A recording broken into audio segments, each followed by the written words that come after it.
Buenos días. Vamos a iniciar nuestra conferencia internacional. Son ahora las 10:08. Hemos iniciado la grabación. Vamos a esperar un par de minutos por un problema técnico de algunos para conectarnos. Y así damos inicio a nuestra actividad en la mañana de hoy.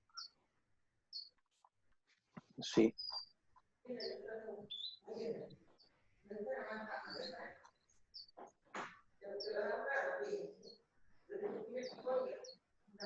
Escucho una voz de un micrófono abierto para que sepan que se está escuchando una voz en segundo plano.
Están aumentando el número de conexiones para nuestra presentación.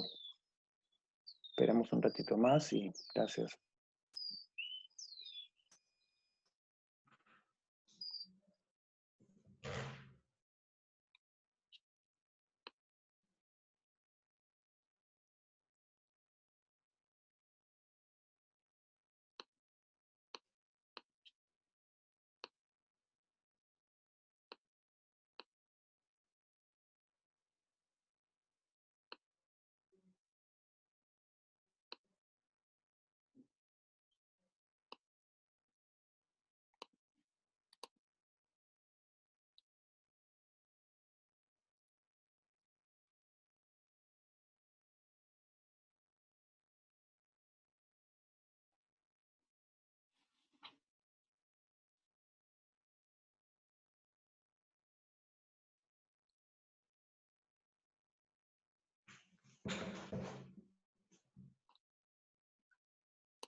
Aparte, ¿cómo están su salud? ¿Cómo están todos? ¿Bien? Este mundo de la pandemia. Todos bien. Me Aquí alegro. es el mundo de la pandemia y el otro mundo. Aquí son dos cosas. Sí, es cierto. Para los que vivimos aquí en Caracas son dos pandemias, pues. Sí. Perdón, quería aprovechar que veo a la doctora Beatriz Ramaciotti. Ella es miembro del Consejo Consultivo de la carrera y quiero darle una muy cordial bienvenida a nuestra charla del día de hoy. Beatriz se encuentra desde la ciudad de Chile. Gracias, Beatriz, por acompañarnos y por apoyarnos en la construcción de la carrera. Gracias. Encantada, querido Rafael, y a todos los distinguidos ponentes y participantes. No me puedo ver, creo que el video no funciona, no importa. Solamente será un audio. Y quería comentar mientras pasa este tiempo que ayer tuve un foro también donde estábamos haciendo un análisis de la actuación de la OMS con relación a la pandemia. Muy crítica, muy crítica. La evaluación a la Organización Mundial de la Salud. No se sabe. ¿Por qué? ¿Qué tienes que hacer? No sé si me escuchan. Sí, pero como yo voy a ver, no voy a oír. No, pero...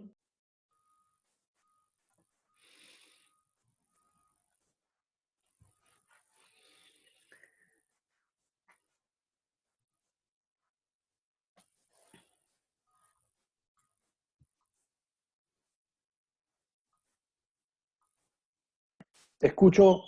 Ahora sí, ya hemos ido avanzando el número de participantes, ya estamos alrededor de los 30. Entonces vamos por respeto a los tiempos de todos. Buenos días. Vamos a dar inicio a nuestro foro el día de hoy a nombre de la carrera de Relaciones Internacionales de la Facultad de Derecho.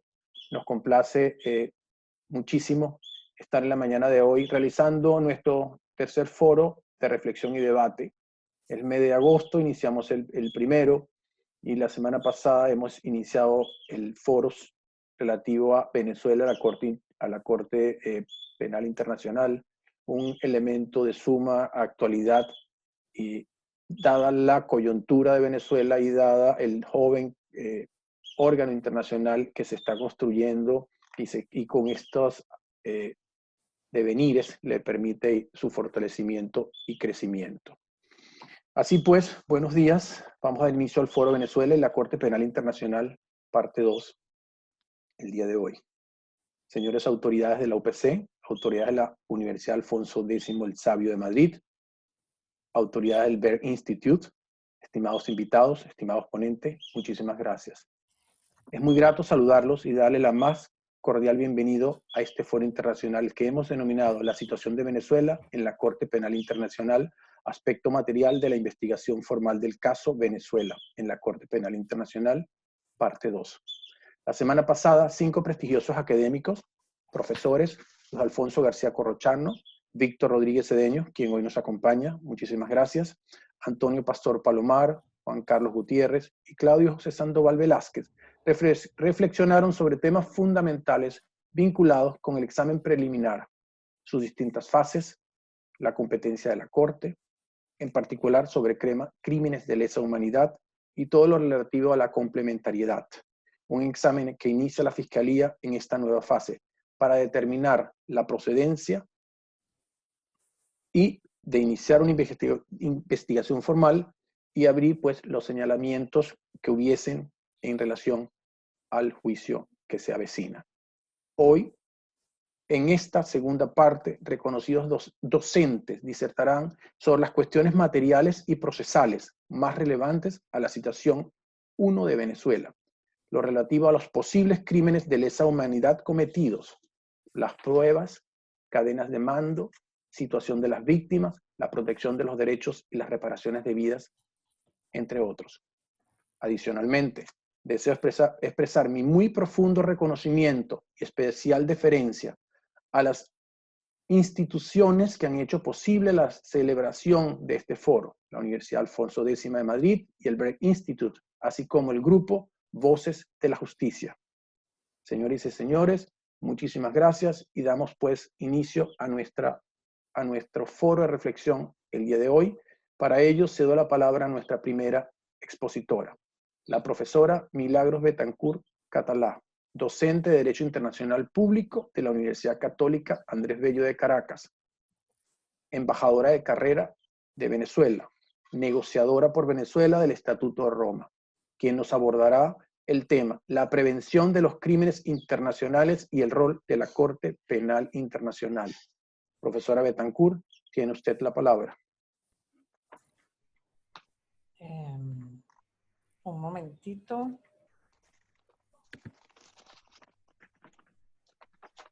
Un segundito.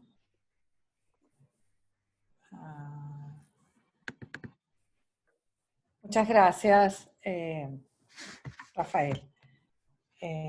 Agradezco a la Universidad de Ciencias Aplicadas y al embajador Víctor Rodríguez Cedeño por esta iniciativa y el haberme invitado a participar en estos foros sobre Venezuela y la Corte Penal Internacional. Una importante iniciativa que nos permite examinar el estado de la situación de nuestro país, que está bajo el examen preliminar por la Fiscalía de la Corte Penal Internacional. Mi agradecimiento al profesor Luis García Corrochano, decano de la Facultad de Derecho de la Universidad, a mi apreciado amigo, el profesor Rafael Casado, director de la Escuela de Relaciones Internacionales, y un saludo para cada uno de los amigos y colegas con quien compartiré el panel de hoy.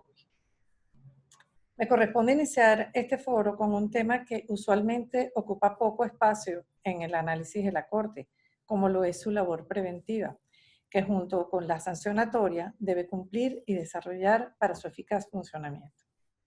Con la adopción del Estatuto de Roma y la creación de la Corte, la comunidad internacional vio cumplido el anhelo de contar con una instancia jurisdiccional permanente, autónoma e independiente para sancionar a los responsables de los crímenes más graves contra la humanidad y para evitar la impunidad, la cual no se vio enfrentada de manera firme hasta los procesos en Nuremberg y Tokio y luego con los tribunales ad hoc para la Yugoslavia y Ruanda creados por el Consejo de Seguridad de las Naciones Unidas en 1992.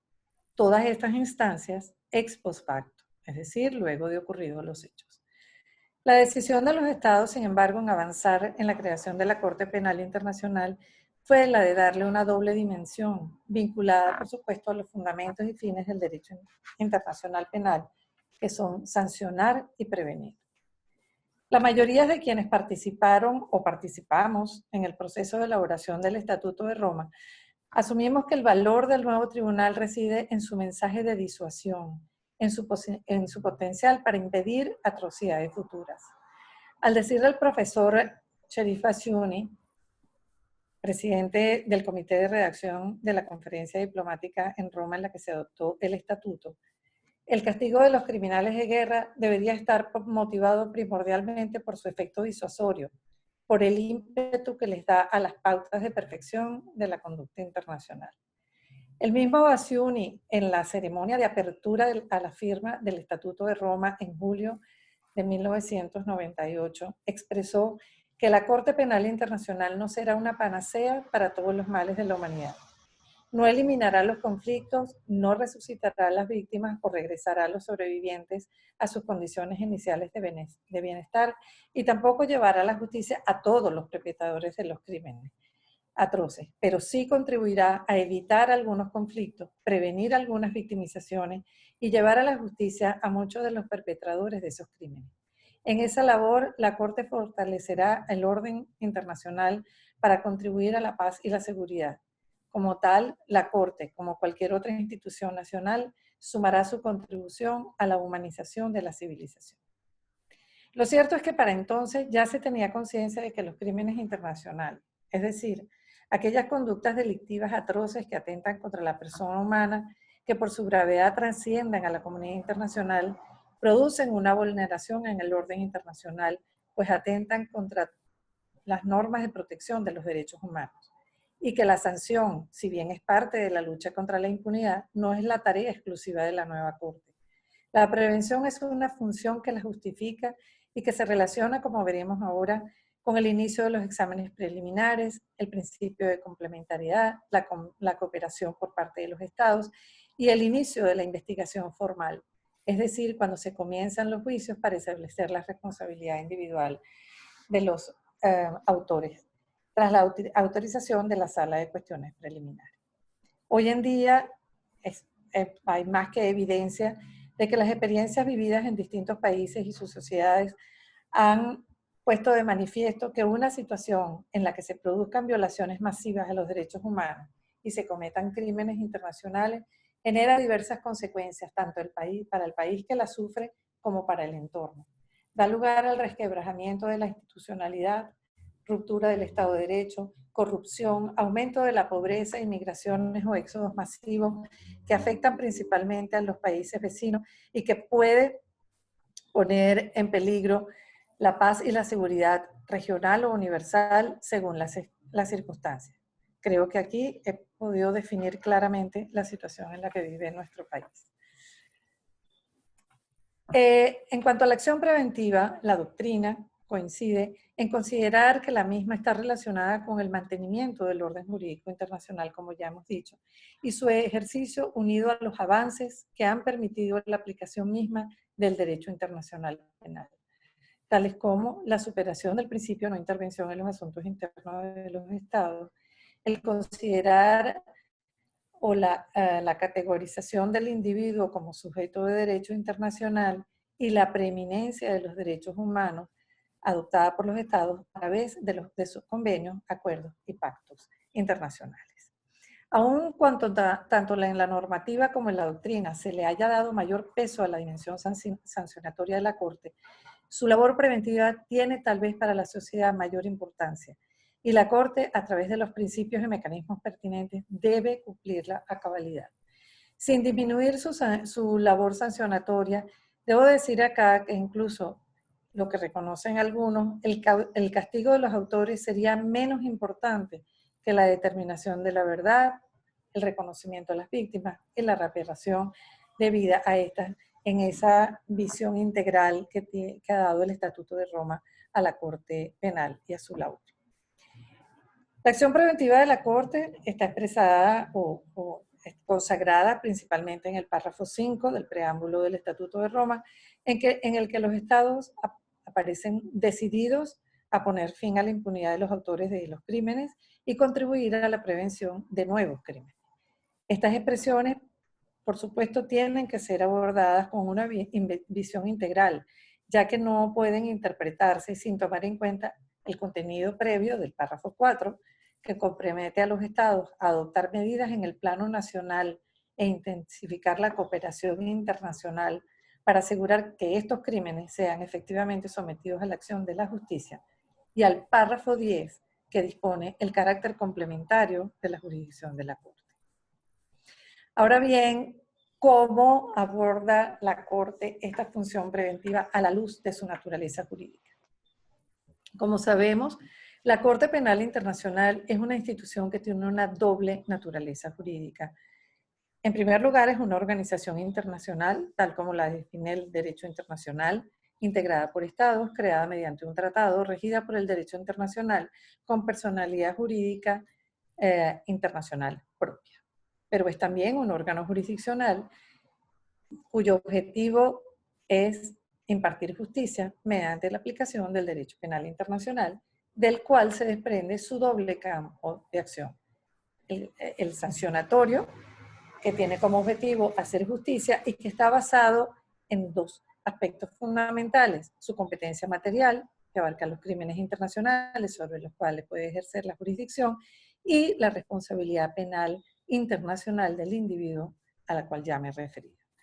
Y la labor preventiva, que engloba el mantenimiento del orden jurídico internacional formado por el derecho internacional de los derechos humanos y la protección de los bienes jurídicos fundamentales a través del efecto preventivo de la pena, que siempre debe estar orientada a crear una conciencia universal sobre la prohibición y consecuencias de determinados actos, además, por supuesto, de los efectos particulares que la imposición de ella pueda generar en el perpetrador o los perpetradores de los crímenes. ¿Cuáles son estos medios para que la Corte pueda ejercer su labor preventiva?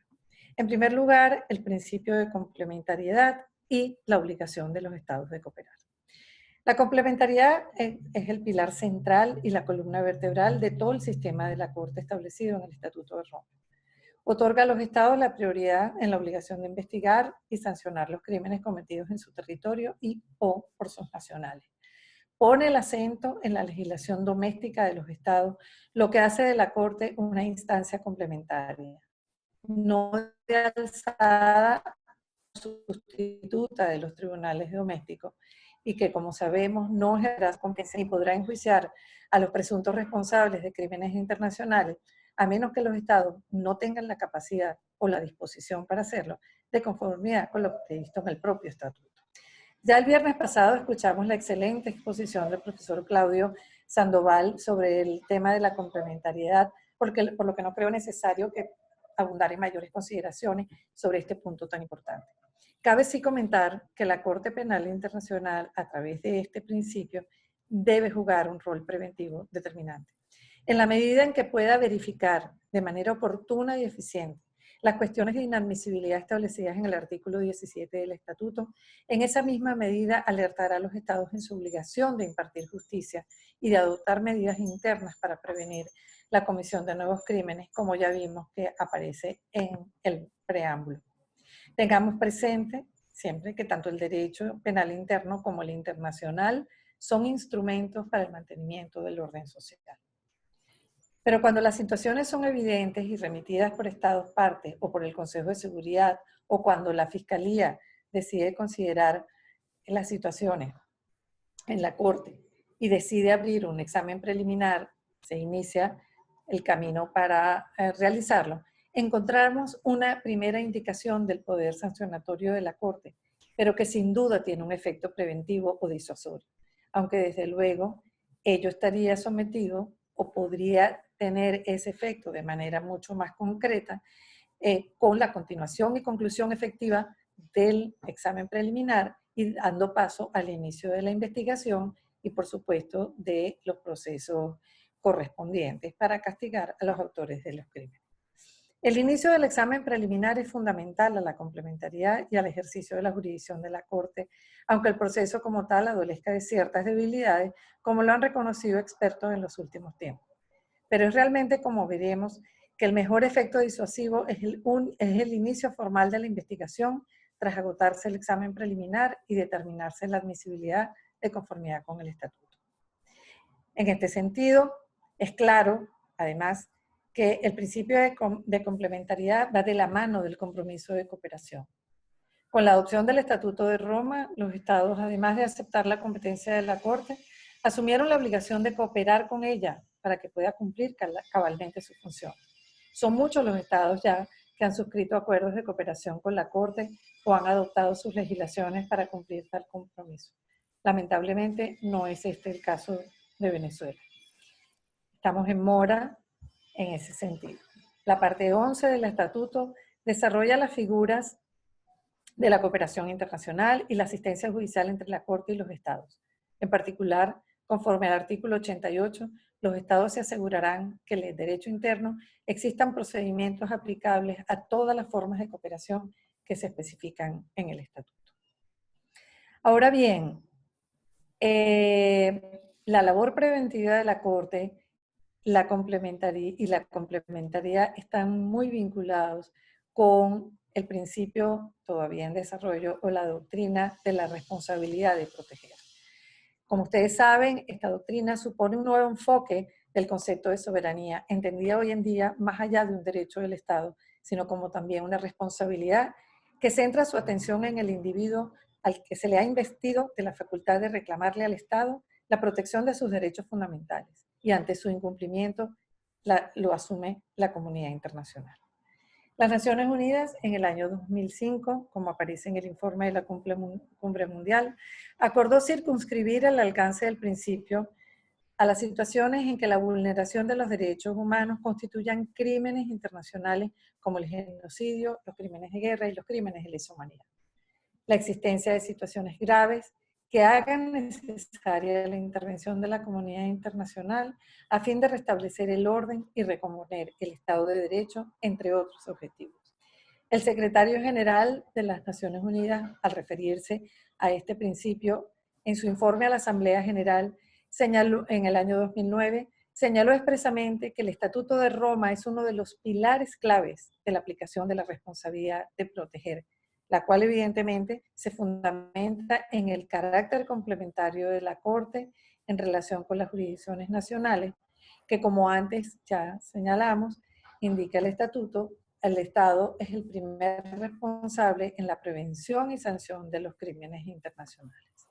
Para el profesor Héctor Olazolo, que ha hecho un trabajo muy interesante sobre todo este tema, y cito, las investigaciones de la Fiscalía de la Corte Penal Internacional son un llamado de atención al Estado que conecta con la idea de la responsabilidad de proteger, ya que el Estado, para evitar la actuación de la Corte, se apresurará a investigar y, en su caso, a sancionar los hechos. Ahora bien, esta labor preventiva de la Corte se encuentra o se enfrenta a una serie de obstáculos. Hay elementos o situaciones que en definitiva pueden impedir esta labor de la Corte. Hay situaciones que ponen en tela de juicio la efectividad de su funcionamiento, en especial en cuanto a el trabajo de prevenir. Se han identificado algunos de estos obstáculos por parte de la misma Corte, otros han sido señalados por la sociedad civil o por las propias víctimas y tienen que ver con la lentitud de los trabajos de la Corte, la acción extemporánea y hasta una eventual politización de dicha instancia. Para abordar todos estos asuntos, en diciembre de 2019, la Asamblea de Estados Partes designó un grupo de expertos independientes con el mandato de identificar formas de fortalecer la Corte Penal Internacional y el sistema del Estatuto de Roma para promover el reconocimiento universal de su papel central en la lucha mundial contra la impunidad y reforzar el funcionamiento general para lo cual debían presentar recomendaciones concretas, alcanzables y viables, destinadas a mejorar el funcionamiento, eficiencia y eficacia de la Corte y del sistema del Estatuto de Roma en su conjunto. El grupo de expertos presentó su informe, que fue presentado en todos los idiomas el 30 de septiembre pasado, con más de 384 recomendaciones, dentro de las que me gustaría destacar algunas que tienen que ver en particular con el examen preliminar y la complementariedad positiva. Y tiene que ver fundamentalmente en todo este trabajo y su relación con la labor preventiva de la Corte. En cuanto al examen preliminar, la Fiscalía debería considerar, la recomendación está en su recomendación 257, la Fiscalía debería considerar la adopción de un plan estratégico general para cada examen preliminar, con hitos y plazos provisionales para todas sus fases y actividades. Propone que los exámenes preliminares deben tener una duración máxima de 2 años y el fiscal pudiera conceder prórroga únicamente en circunstancias excepcionales y justificadas. En cuanto a la complementariedad, en recomendación 262 expone que la Fiscalía no debería tomar en consideración los posibles procesamientos nacionales, sino que debería concentrar su atención en si hay o hubo procesamiento para decidir si efectivamente puede ejercer su función. Es decir, como señala el artículo 17 del Estatuto, que la situación sea objeto o haya sido objeto de procesamientos. Concluyo mi presentación refiriéndome, por supuesto, a la situación de Venezuela, que es lo que nos convoca en estos 2 foros, el viernes pasado y de ahora. El examen preliminar sobre la situación 1 de Venezuela fue iniciado de oficio por la fiscal en el año 2018 y desde entonces la situación de los derechos humanos en el país se ha ido agravando drásticamente, tal como lo han evidenciado los informes del Alto Comisionado de los Derechos Humanos, el panel de expertos independientes de la Organización de Estados Americanos y más recientemente el informe de la Misión Independiente de Verificación de los Hechos, creada por el Consejo de Derechos Humanos. Con todas las evidencias de que dispone a través de dichos documentos, cuya consideración es prácticamente mandatoria para la fiscal, tal como lo expuso el viernes pasado el embajador Víctor Rodríguez Cedeño, se esperaría que sin mayores dilaciones se abriera la investigación y con ello el proceso. Al ver si se le hubiera dado un poquito de mayor celeridad, el informe de la misión de verificación de los hechos hubiera podido registrar algún avance en la prevención de los crímenes aquí en Venezuela. Sin embargo, el trabajo lento y la burocracia en la Fiscalía de la Corte, así como los otros elementos que ya mencioné antes, que obstaculizan el trabajo eficaz y efectivo de la misma, poniendo en tela de juicio su credibilidad y hasta su pertinencia. Lamentablemente, su carácter preventivo se siente disminuido ante aspectos burocráticos y normativos restrictivos que impiden hasta ahora acelerar los exámenes preliminares y los procesos. Nos corresponde a la sociedad civil y a toda la comunidad internacional seguir trabajando e impulsando la adopción de mecanismos para hacer más eficiente y efectiva la acción de la Corte, en particular su labor preventiva, y alentar a los estados a que asuman las recomendaciones del grupo de expertos independientes para que las pongan en práctica lo más pronto posible. Muchas gracias. Muchísimas gracias. Muchísimas gracias a la doctora Betancourt por su exposición. Seguidamente, nuestro segundo ponente el día de hoy es el profesor Blas Imbroda Ortiz, doctor en Derecho, presidente de la Subcomisión de Extranjería y Protección Internacional del Consejo General de la Abogacía Española, expresidente del Colegio de Abogados Penal, profesor asociado de Derecho Penal, quien nos abordará el siguiente tema: los crímenes cometidos desde 2014, las pruebas y evidencias en el proceso ante la Corte, con especial referencia a la situación 1 en consideración por la Fiscalía de la Corte Internacional. Profesor, Tiene usted la palabra. Muchas gracias. Buenas tardes desde España.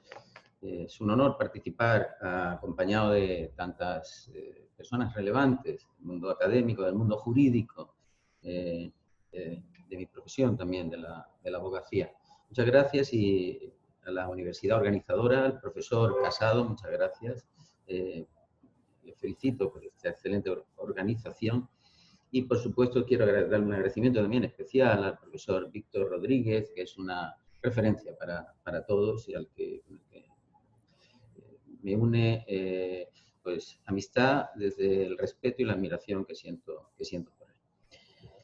Me toca a mí hablar en este periodo de tiempo, hacer un resumen de algo que es esencial, claro, en el procedimiento, en el proceso, la Corte Penal Internacional sobre la situación de Venezuela 1, sobre los crímenes de lesa humanidad que se han cometido y se cometen en Venezuela. Y me toca a mí hablar, ni más ni menos, permítanme decir, que de las pruebas y la evidencia en el proceso. Digo ni más ni menos porque es la clave, es esencial, por supuesto. Primero, que haya ya la definitiva voluntad por parte de la Fiscalía y convicción por parte de la Fiscalía, que debe haberlo y que espero que sea pronto, cuando ya se dé el paso definitivo y ya se transforme en un procedimiento de investigación propiamente dicho, se adopten medidas y conduzca este caso ya a un juicio ante la sala de la Corte Penal Internacional. Esencial, por supuesto, las pruebas y las evidencias que tenga y que debe aportar la Fiscalía a la sala para sacar adelante este procedimiento.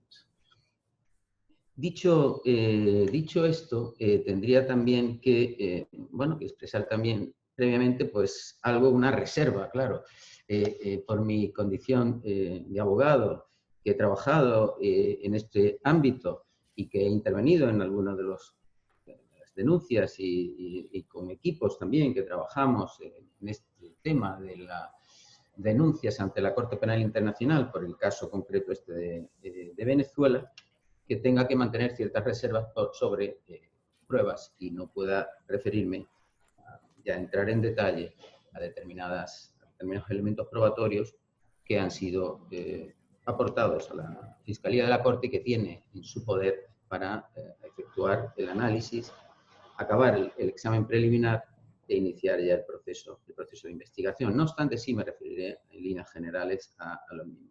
También quiero hacer una reflexión previamente. Y desde mi punto de vista, la comisión de crímenes de lesa humanidad cometidos en Venezuela por el régimen chavista madurista cobra especial relevancia y gravedad al tratarse de crímenes continuados. Esta es una nota que, desde mi punto de vista, le confiere un carácter singular en relación a los casos de los que ha venido conociendo la Corte Penal Internacional, en los que los crímenes que se investigaban y de los que algunos ya han sido juzgados, se cometieron en un espacio geográfico y en un periodo temporal determinado, en un periodo que se inició y se acabó y es objeto de investigación y es objeto de juicio. En Venezuela, como parte consustancial de la política gubernamental para sostener la dictadura y anular cualquier movimiento que genere riesgos o la posibilidad de perder el poder, se actúa sin límite, reprimiendo cualquier contestación y persiguiendo al adversario. Se instala una política de terror diseñada y organizada perfectamente desde los aparatos del poder, con apoyo de los servicios de inteligencia de otra dictadura, que hay que decirlo, especializada, por cierto, y con décadas, lamentablemente, de experiencia en el control social y la represión. A lo expuesto hay que unir la ausencia absoluta de un verdadero Estado de Derecho, que consagre, proteja y tutele los derechos fundamentales de las personas, y la ausencia de los principios que deben inspirar un Estado democrático de derecho, entre ellos el del sometimiento de los poderes públicos a la ley, y corolario de todo lo anterior es la falta absoluta de independencia de los jueces, quienes actúan sometidos al poder político. Y con el mismo control se encuentra la Fiscalía. Basta comprobar, por ejemplo, que las instalaciones de la Fiscalía General de Venezuela fueron asaltadas y ocupadas, así como la residencia de la propia Fiscal General en el año 2017, cuando se iniciaron investigaciones por la brutal represión de las manifestaciones que costaron numerosas vidas. Y también es reflejo de esa perversión del derecho por parte del poder para conservarlo, que los magistrados legítimamente nombrados del Tribunal Supremo están perseguidos y se encuentran en el exilio al no ser adeptos al régimen dictatorial y, en consecuencia, no poder ser sometidos a las órdenes que se les impartan. Todo ello deriva en una doble finalidad buscada por el régimen. De un lado, que todos los aparatos del Estado, incluido el judicial y la Fiscalía, encubran, apoyen y faciliten la represión que en todos los órdenes lleva a cabo el poder político, y de otra, la impunidad de los perpetradores e inductores.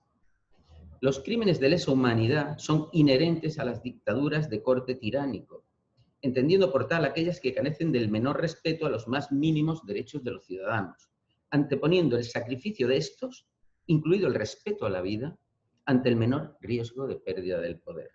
Para ello, desde los aparatos del poder se ataca de forma generalizada y sistemática a la población, reprimiendo permanentemente cualquier contestación que ponga en riesgo la permanencia en el poder y cometiendo para ello asesinatos, torturas, detenciones arbitrarias, persecuciones de toda índole, entre otros muchos actos criminales.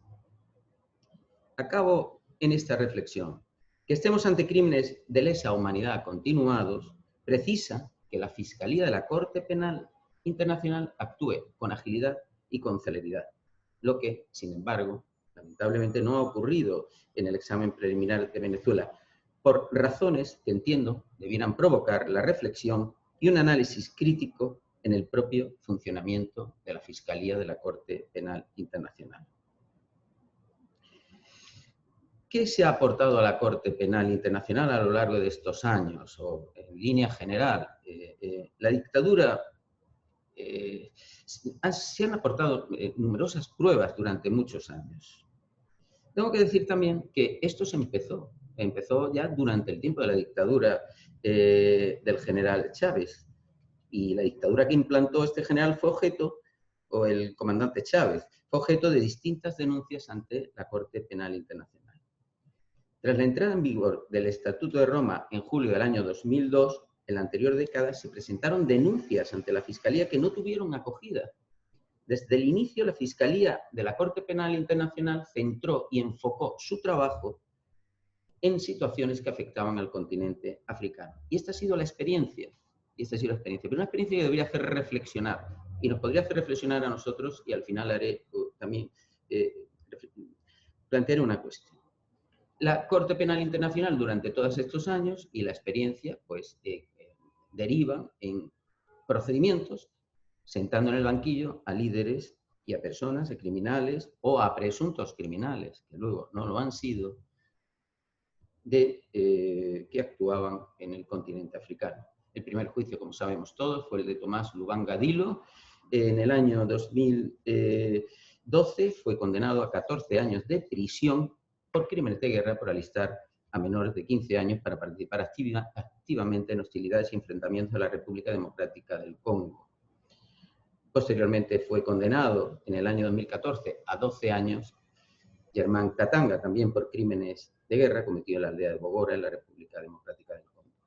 Se ha intentado juzgar al presidente de Kenia y la Fiscalía ocupó mucho espacio de tiempo en el tema de Kenia que al final no fue posible juzgarlo.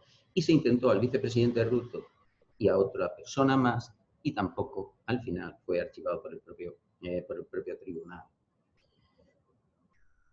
Otra situación fue la de Mali, también, Al-Faki al-Mahdi, que se declaró culpable al inicio del juicio y ha sido condenado a 9 años de prisión. Y dos casos, para reflexionar rapidísimamente, para reflexionar sobre el funcionamiento de la Fiscalía de la Corte Penal Internacional, que hace que sea necesario una revisión de lo que se está haciendo. El caso de Jean-Pierre Bemba, vicepresidente de la República Centroafricana, que fue condenado a 18 años de prisión y que, sin embargo, el Tribunal de Apelación revocó la sentencia absolviendo al acusado. O el caso del presidente de Costa de Marfil, Laurent Gbagbo, que ha sido absuelto también por el tribunal al considerar decía el tribunal, después de un examen cuidadoso de las pruebas, la Corte concluye por mayoría que el fiscal no ha demostrado varios elementos esenciales de los presuntos delitos atribuidos. Entre estos, la existencia de un plan común para mantener a Gbagbo en el poder. ¿Qué quiero decir con esto? Quiero decir, primero, que se enfocó en África, que no se miró para nada a América, que había denuncias, que ya en esa de la primera década de funcionamiento de la Corte Penal Internacional ya se aportaron datos a la Corte Penal Internacional sobre la situación de Venezuela, y se hizo caso omiso, centrándose en un mal resultado, no favorable resultado, como estamos viendo en casos y en personas a los que se dedicó la Fiscalía de forma intensiva y no prosperaron. El 27 de septiembre del año 2018, 6 presidentes presentaron un escrito, dirigieron un escrito a la Corte y solicitando que se iniciara la investigación. En el punto 2.1 decía, el 8 de febrero de 2018, la Fiscalía de la Corte Penal dispuso que se abriera un examen preliminar para analizar si al menos desde abril de 2017 se han cometido en Venezuela crímenes de competencia de la Corte. Recuerden que en principio se abrió desde abril de 2017, luego se ha extendido más el ámbito temporal. Decía, se han cometido en Venezuela crímenes de competencia de la Corte en el marco de manifestaciones y de la inestabilidad política con esta. A tal efecto, la Fiscalía consideró la información que le fue proporcionada meses atrás por la fiscal general destituida de Venezuela, señora Luisa Ortega. Esto decían los 6 presidentes.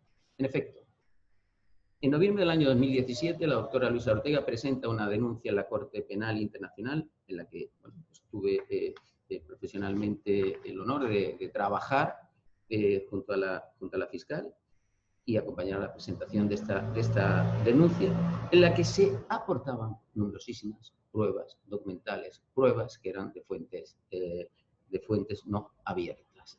No voy a entrar en detalle porque no debo entrar en detalle, pero sí se aportaban miles y miles, bueno, en torno a 2.000 documentos se presentaron.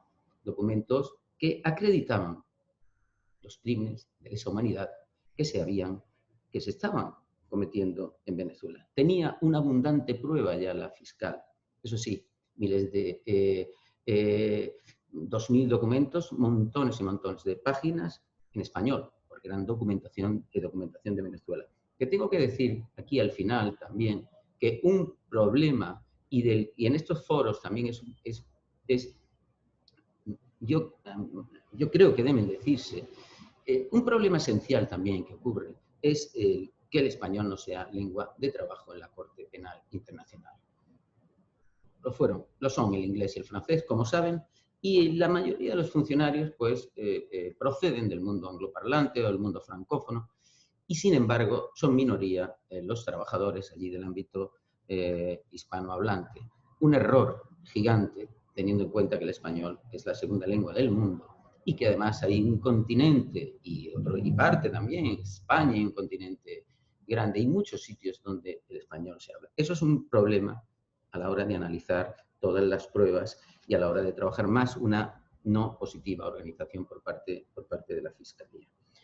Se aportaron numerosas pruebas documentales que acreditaban los crímenes de lesa humanidad, propiciaron la apertura del examen preliminar, pero también tengo que decir que ha llegado a la Corte Penal Internacional, ya tenía un informe de la Oficina de Derechos Humanos de la ONU, del Alto Comisionado, en aquel entonces el príncipe jordano Zeid bin Raad, de agosto de 2017, en el que se acreditaban las ejecuciones extrajudiciales perpetradas en el curso de presuntas operaciones de lucha contra el crimen que se llevaron a cabo desde 2015 bajo la denominada Operación de Liberación del Pueblo.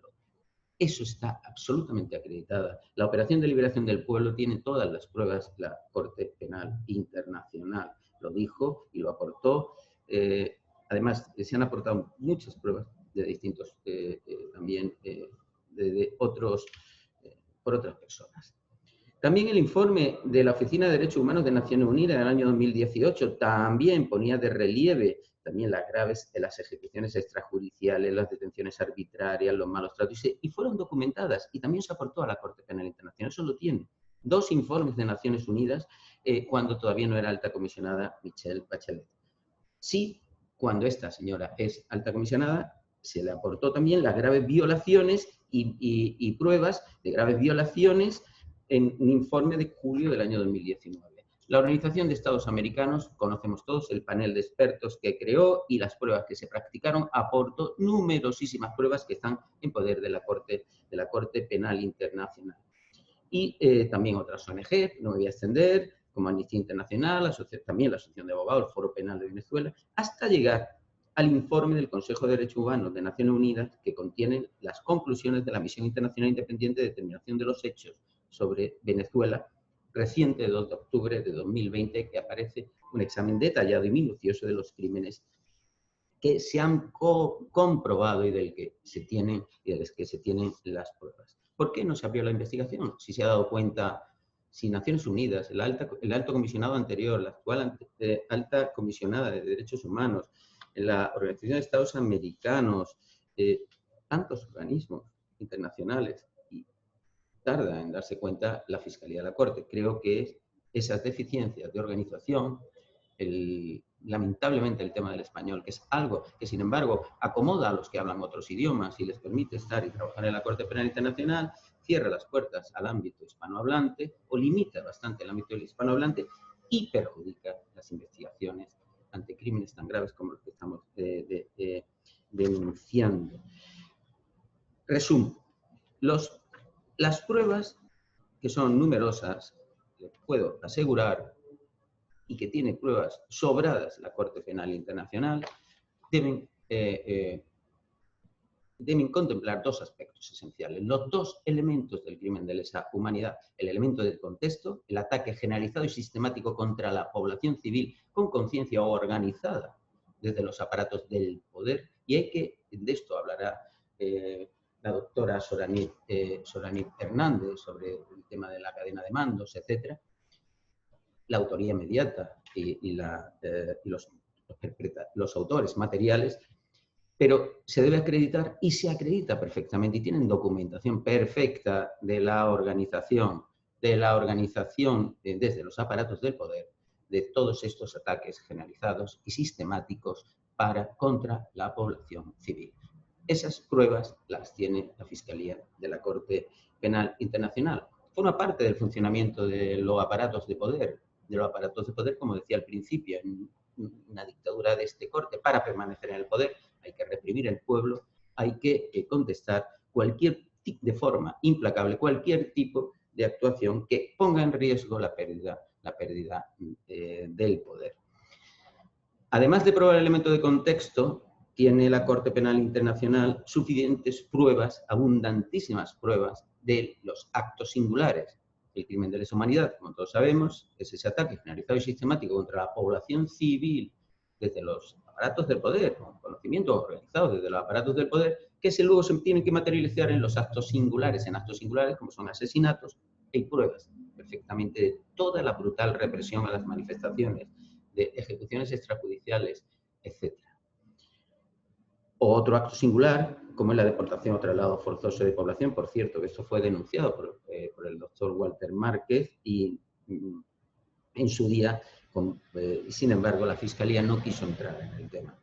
También las detenciones arbitrarias, otro acto singular. Las detenciones arbitrarias son continuas y generalizadas. También torturas, otro acto singular. Pruebas sobre la tortura. Sobre la tortura tienen innumerables pruebas y víctimas que se han puesto a disposición de la Corte Penal Internacional, de la Fiscalía. Las torturas son sistémicas en el poder. Allí se detiene en Venezuela y es una forma de funcionamiento y de represión con los detenidos, y desgraciadamente hay muchas pruebas y hay personas que han sufrido el azote de la tortura permanente que se efectúa allí por parte de los aparatos del poder, en este caso el SEBIN, los aparatos policiales, aparatos militares, o las persecuciones. También hay muchísimas pruebas sobre las persecuciones o sobre los otros actos inhumanos de carácter similar que causan intencionalmente grande sufrimiento, atenten gravemente contra la integridad física o la salud mental o física. Siguiendo estos actos singulares, siguiendo el artículo 7 del Estatuto de Roma, que define el crimen de lesa humanidad, les puedo decir que tanto de los actos singulares como de los elementos de contexto tiene la Corte Penal Internacional, en este caso la Fiscalía, numerosísimas evidencias, numerosísimas pruebas, víctimas de tortura, víctimas de detenciones arbitrarias, víctimas de persecuciones, familias víctimas de asesinatos de personas que han sido asesinadas y víctimas de actos inhumanos cometidos por los aparatos del poder en ese ataque generalizado y sistemático contra la población civil para permanecer y para mantenerse en el poder y para contestar cualquier atisbo. Concluyo. Ojalá la Fiscalía muy pronto pase este examen preliminar de investigación. Desde mi punto de vista, con todo el respeto, lo tenían que haber hecho ya hace tiempo. Y, como se ha dicho, además por la doctora Betancourt perfectamente, también tiene una función de prevención la Corte Penal Internacional.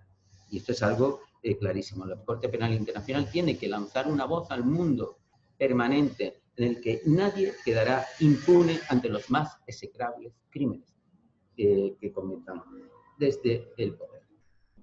Nada más y muchas gracias. Muchísimas gracias, profesor Blas Improda. Seguidamente nos acompaña como tercera ponente la profesora Sorani Hernández, docente asociada de Derecho Internacional y Relaciones Internacionales de la Universidad Rey Juan Carlos. La profesora presentará el tema la responsabilidad penal internacional individual y la cadena de mando en el caso de la situación de Venezuela 1. Profesor Hernández, tiene usted la palabra. Perdón, no había elevado el micrófono. Muchísimas gracias, profesor Blas Imbroda. Seguidamente, como tercer ponente, tenemos a la profesora Sorani Hernández, docente asociada de Derecho Internacional y Relaciones Internacionales de la Universidad Rey Juan Carlos. Ella nos presentará el tema, la responsabilidad penal internacional individual y la cadena de mando en el caso de la situación de Venezuela 1. Profesor Hernández, tiene usted la palabra y voy a compartir el documento. Muchísimas gracias. Buenas tardes, apreciado doctor Casado. Muchísimas gracias por la deferencia en la invitación y en la organización. También extender nuevamente el agradecimiento a nuestro destacado, muy distinguido embajador Víctor Rodríguez Cedeño. Mis felicitaciones a cada uno de los ponentes que me han antecedido. Como siempre, un honor y un orgullo compartir escenarios de discusión y debate académico con tan distinguidos panelistas. Pregunto, ¿logran ver la presentación? ¿Se ve? Yo no la veo, doctor, disculpe. Está compartida. Permíteme, por eso déjeme volver a intentar. Sí, para poder tener la referencia, por favor. Ahora sí la pueden ver, ¿verdad? Está en vía, sí. Está en Perfecto. vía. Ok, perfecto.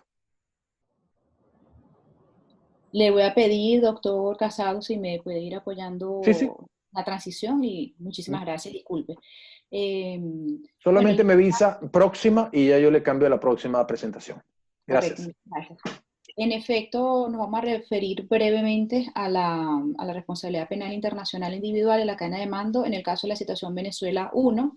Los temas específicos serán la responsabilidad de los superiores, vamos a ver la noción del superior jerárquico, la ejecución de las órdenes, luego brevemente indicaremos cuál es la cadena de mando en el contexto de la situación Venezuela 1, el informe de la misión de determinación de hechos, su alcance y lo que estaríamos esperando que sería el inicio de la investigación y la apertura del caso. Siguiente, por favor. En efecto, la doctrina del Tribunal de Nuremberg, si hacemos una delimitación del concepto de superior y las obligaciones que le imponen los marcos normativos nacionales e internacionales y por cuyo incumplimiento se le estaría atribuyendo responsabilidad penal internacional, tenemos como antecedente la doctrina del Tribunal de Nuremberg, que señalaba que el jefe militar está obligado en el mantenimiento de la paz, el castigo por la perpetración de delitos y la protección de la vida de las personas que están bajo su mando en el territorio ocupado. El Estatuto de Roma, por su parte, establece a través del artículo 28 que tanto el jefe militar como también otro individuo que actúa en calidad de está en la posición de garante. Esta es una noción que es muy importante. El garante es el que protege los bienes jurídicos de la comunidad internacional en su conjunto. ¿Qué significa la locución garante? Es aquel individuo que tiene la capacidad material para prevenir los crímenes, castigar los crímenes, castigar a quienes cometen los crímenes. Ello está íntimamente relacionado con las obligaciones especiales del superior de evitar que se perpetren o que se cometan estas violaciones al derecho internacional de los derechos humanos, en este caso también al derecho penal internacional, y por esto se estaría atribuyendo responsabilidad penal internacional al superior. Siguiente, por favor. Siguiendo con la delimitación del concepto de superior y las obligaciones que le imponen los marcos normativos nacionales e internacionales, tenemos que el Estatuto de Roma, en su artículo 28, señala que tanto el jefe militar como el individuo que actúa en calidad de son garantes en relación con los crímenes perpetrados por las fuerzas bajo su control. Y lo coloco entre comillas porque fuerzas bajo su control es, usted tiene que tener un control efectivo. Hay una doctrina muy rica y también una jurisprudencia que se refiere a las fuerzas bajo su control. Se identifican dos clases de superiores a partir de esta premisa: el superior militar y el superior no militar, y por su parte en la jurisprudencia de la Corte Penal Internacional se identifican los jefes militares de iure y los jefes militares de facto. Siguiente, por favor. Siguiendo con la delimitación del concepto de superior y las obligaciones que le imponen los marcos normativos nacionales e internacionales, tenemos que la doctrina y la jurisprudencia señalan que los superiores son aquellos individuos que forman parte de una estructura orgánica de poder jerárquica y que además poseen la capacidad para dictar órdenes a los subordinados, quienes están obligados a ejecutar las órdenes de los superiores. Siguiente, por favor. En este sentido, el artículo 28 del Estatuto de Roma establece la relación del superior militar y no militar con sus subordinados y señala, subraya que debe atribuirse responsabilidad penal internacional al superior por los crímenes cometidos por quienes están subordinados bajo su control. Entonces, esta cuestión jurídica da origen directamente a lo que conocemos como responsabilidad de mando o también conocida como la responsabilidad del superior. Siguiente, por favor. Si tomamos como elemento clave la noción de control, debemos analizarla desde la perspectiva de la efectividad. La noción de control se refiere directamente a la efectividad que tiene el superior para poder controlar las acciones que tienen sus subordinados. El superior es responsable entonces por fallar en su deber de intervenir y también por sus propios actos. Cuando hablamos de fallar en su deber de intervenir, nos referimos directamente a la responsabilidad directa. Y cuando hablamos de que el superior es responsable por sus propios actos, nos referimos al régimen de la responsabilidad indirecta. Siguiente, por favor. Siguiendo con la delimitación del concepto de superior, específicamente la situación de Venezuela 1, el reto tanto para el mundo académico, también para la doctrina altamente calificada y para la oficina de la Corte Penal Internacional, de la fiscal de la Corte Penal Internacional, el reto reposa por una parte en demostrar los delitos de omisión de los superiores y por la otra los delitos de peligro. Siguiente, por favor.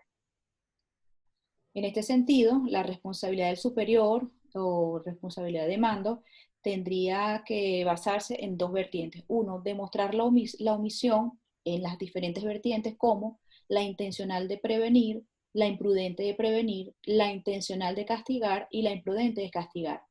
Por su parte, el Estatuto de Roma exige demostrar el deber de ejercer control apropiado, el deber de prevenir y el deber de reprimir o remitir.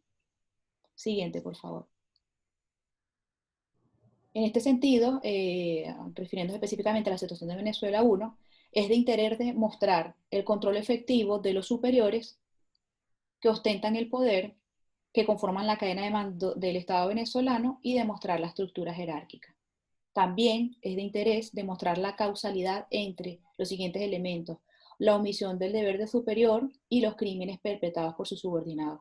Como hemos visto hasta esta lámina, lo que intentamos es delimitar el concepto de superior, establecer un posible régimen de responsabilidad penal internacional y para ello todos estos elementos deben discriminarse, delimitarse para poder entonces hacer un análisis técnico-jurídico del régimen de responsabilidad penal internacional específicamente aplicable, posiblemente aplicable a los integrantes de la cadena de mando que vamos a ver a continuación.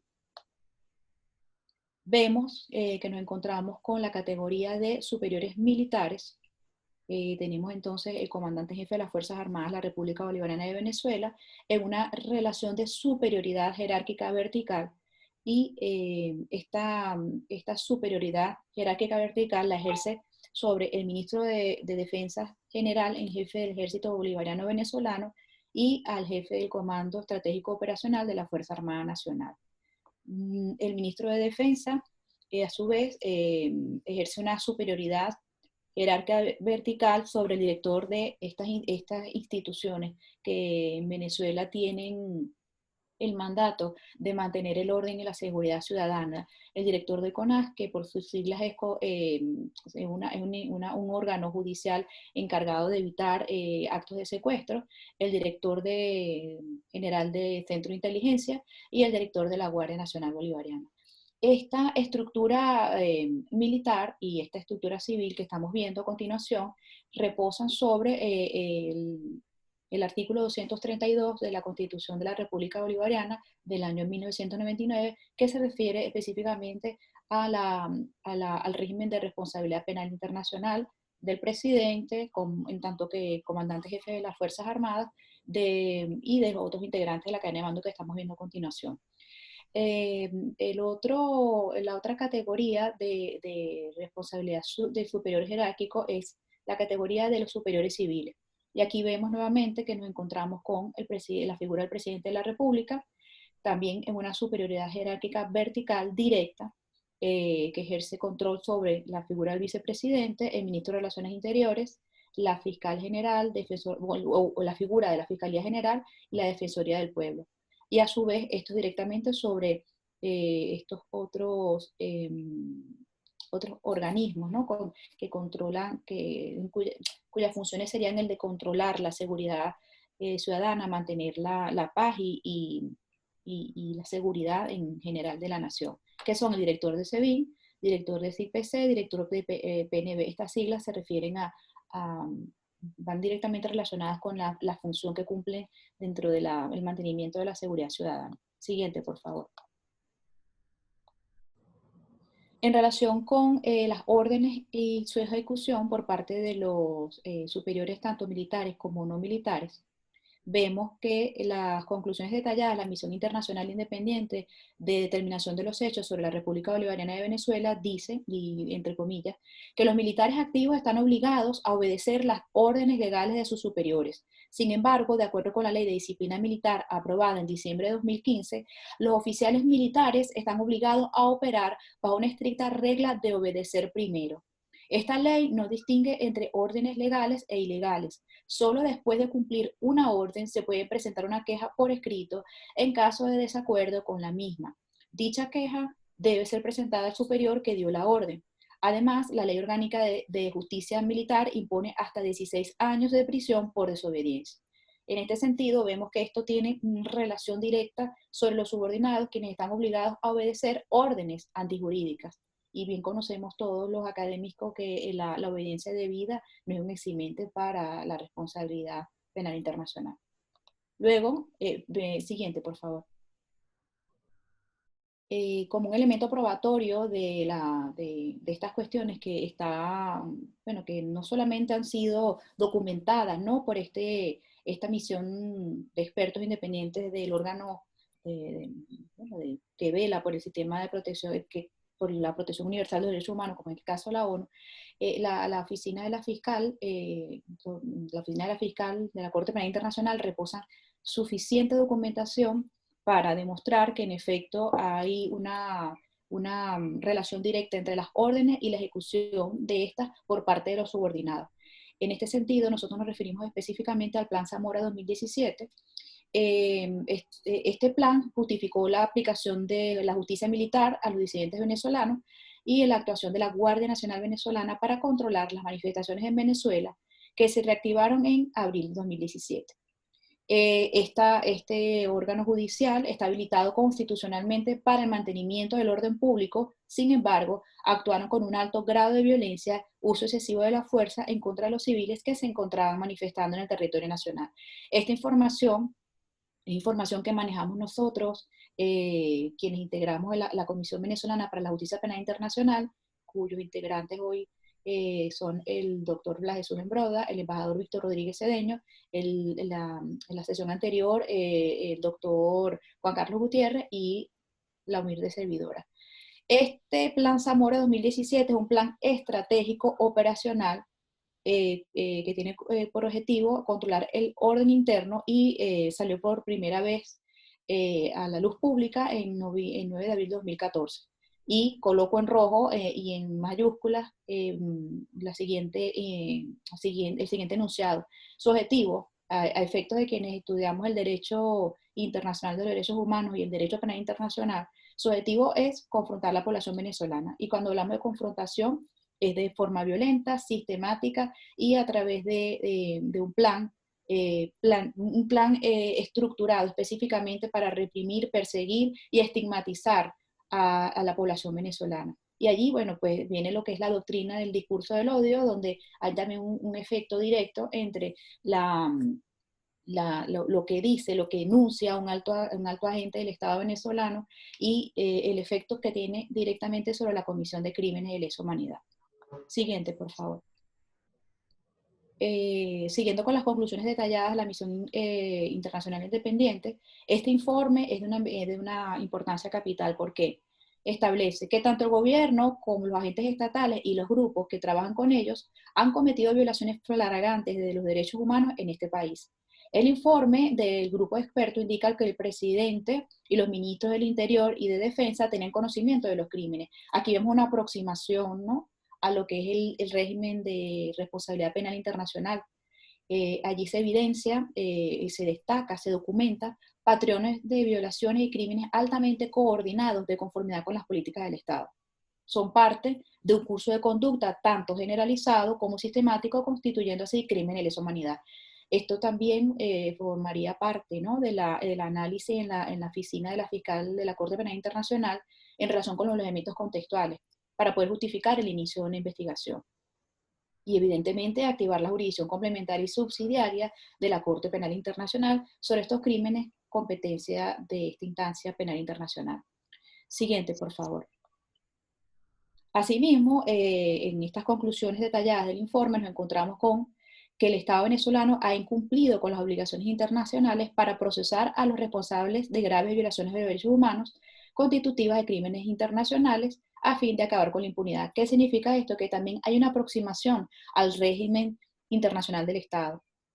Se insta, entre las recomendaciones de este grupo de expertos, se insta al inicio de la investigación por parte de la Corte Penal Internacional como garante de actuación en el ámbito de la justicia penal internacional ante aquellos casos de falla doméstica en la aplicación del derecho penal.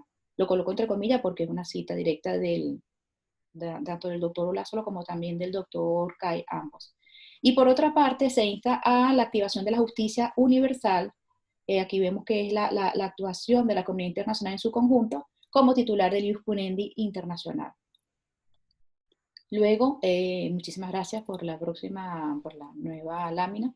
En opinión de quien está humildemente participando en este foro, yo considero que el informe de la Misión Internacional Independiente de Determinación de Hechos sobre la República Bolivariana de Venezuela es una fuente confiable y creíble para dar inicio a la investigación sobre la situación Venezuela 1. ¿Y por qué puedo dar esta afirmación?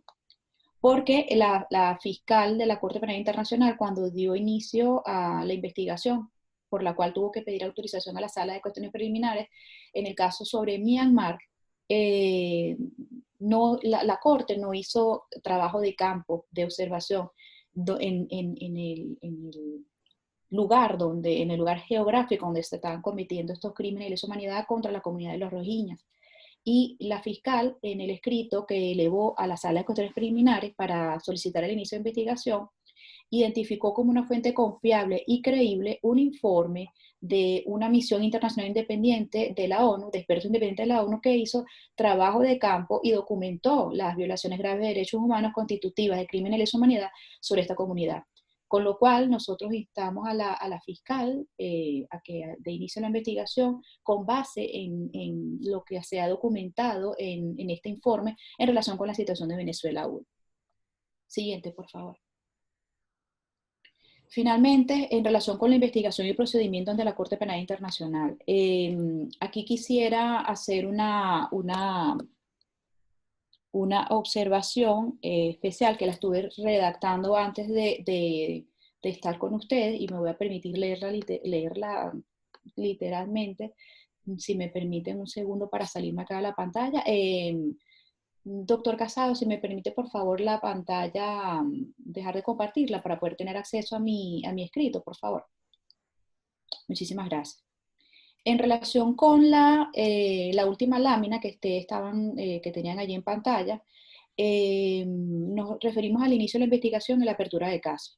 El artículo 53.1, y ahí voy a citar directamente a lo que se refiere el doctor Olázolo, él dice que la remisión del 27 de septiembre ha provocado que el examen preliminar sobre la situación en Venezuela haya pasado automáticamente a ser tramitado conforme al procedimiento previsto en el artículo 53.1 del Estatuto para los exámenes preliminares iniciados a instancia del Consejo de Seguridad, o en el caso venezolano, a instancia de 6 estados parte del Estatuto de Roma.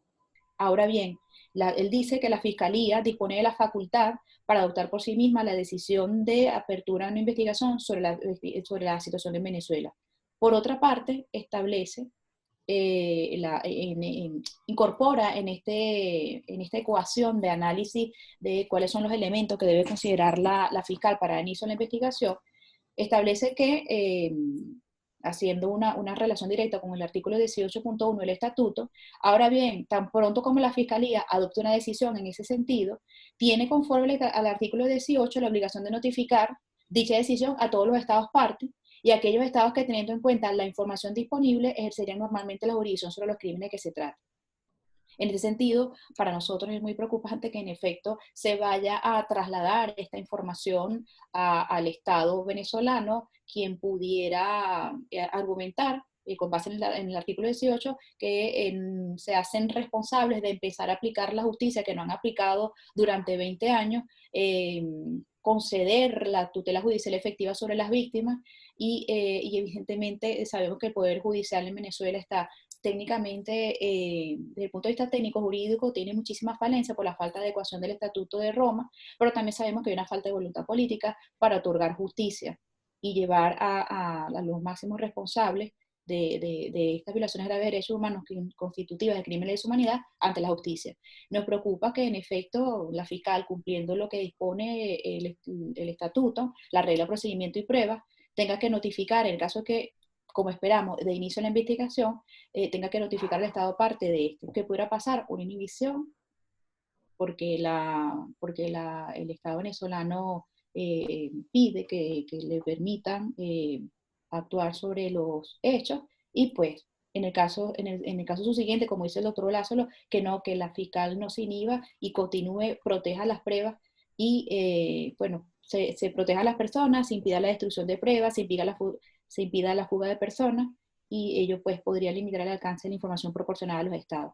En definitiva, y como conclusión, consideramos que en la situación Venezuela aún hay suficiente documentación, hay suficientes elementos contextuales para demostrar que en efecto se han cometido crímenes de lesa humanidad a competencia de la Corte, y en esta próxima fase, que es la de admisibilidad, consideramos que es bastante fácil demostrar que el Poder Judicial es incapaz desde el punto de vista técnico-jurídico para otorgar justicia, y tampoco tiene la voluntad. Así que esperamos la activación de la jurisdicción complementaria de la Corte. Muchísimas gracias por su atención.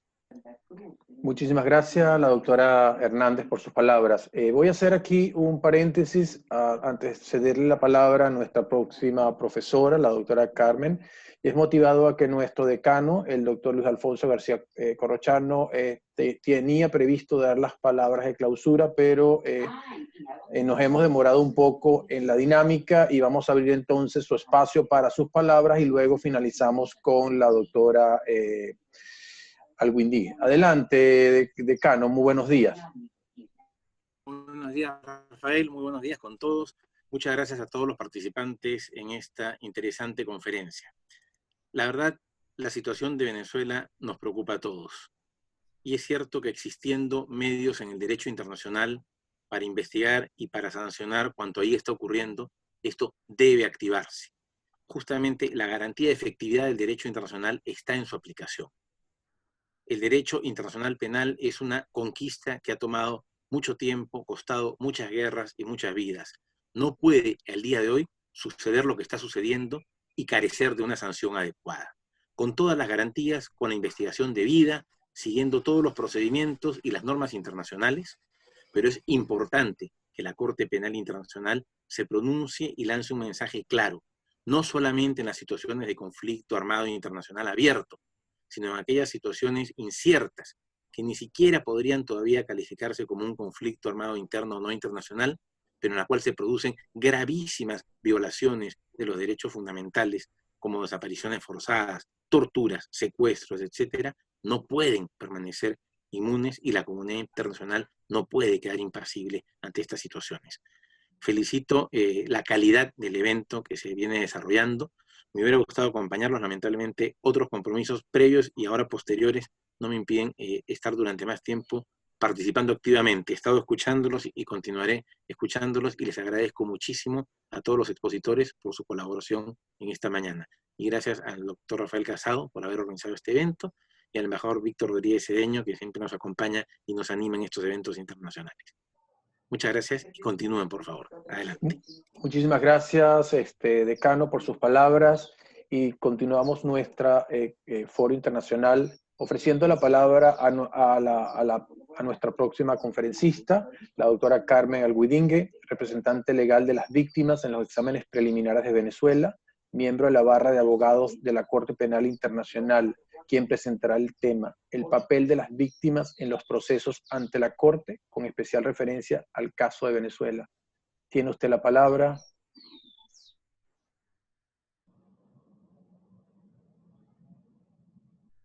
Doctor Hernández, tiene usted la palabra, perdón, doctora Alguidingue, tiene usted la palabra y vemos la presentación. Confirmo.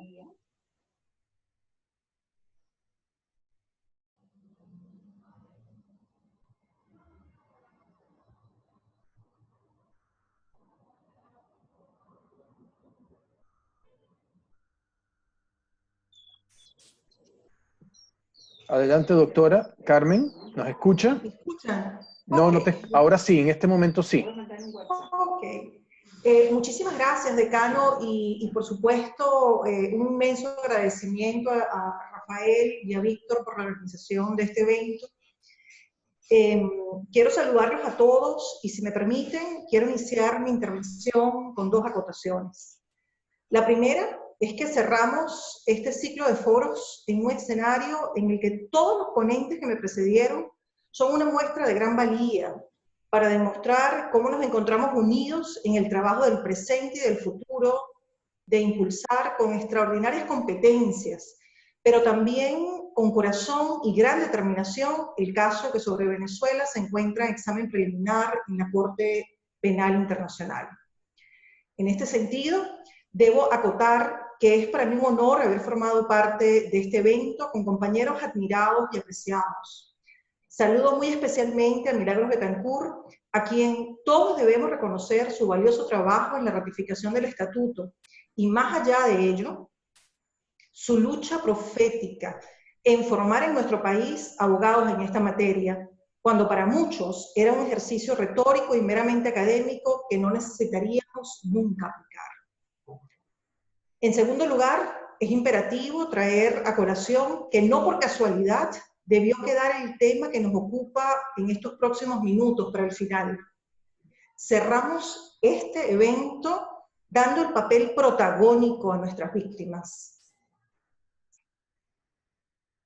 Los procesos no son solo sobre personas a quienes se persigue atribuir responsabilidad penal individual, son sobre seres humanos que fueron y aún son asesinados, torturados, violados, desaparecidos.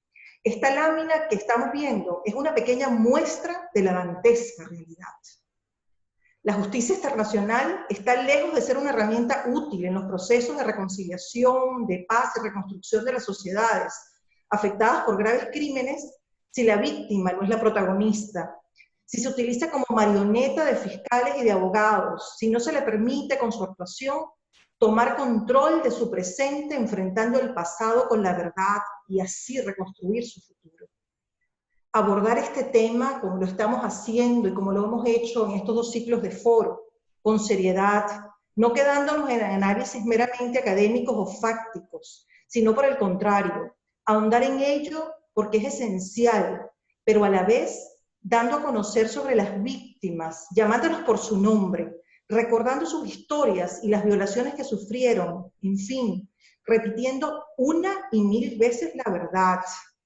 Es reconocer su valentía, su coraje y su lucha por una Venezuela libre y justa. También es el compromiso de todos de trabajar sin descanso por hacer realidad su reparación y la garantía de no repetición.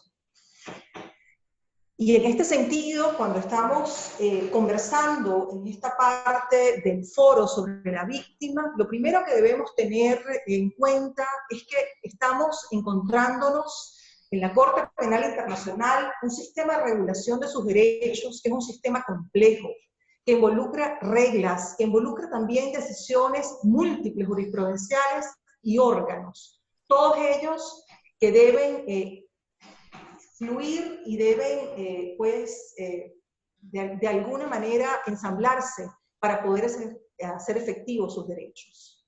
En el sistema normativo tenemos más de 115 disposiciones que están dispersas en el estatuto, en las reglas de procedimiento de prueba, en el reglamento de la Corte, en la Secretaría de la Corte.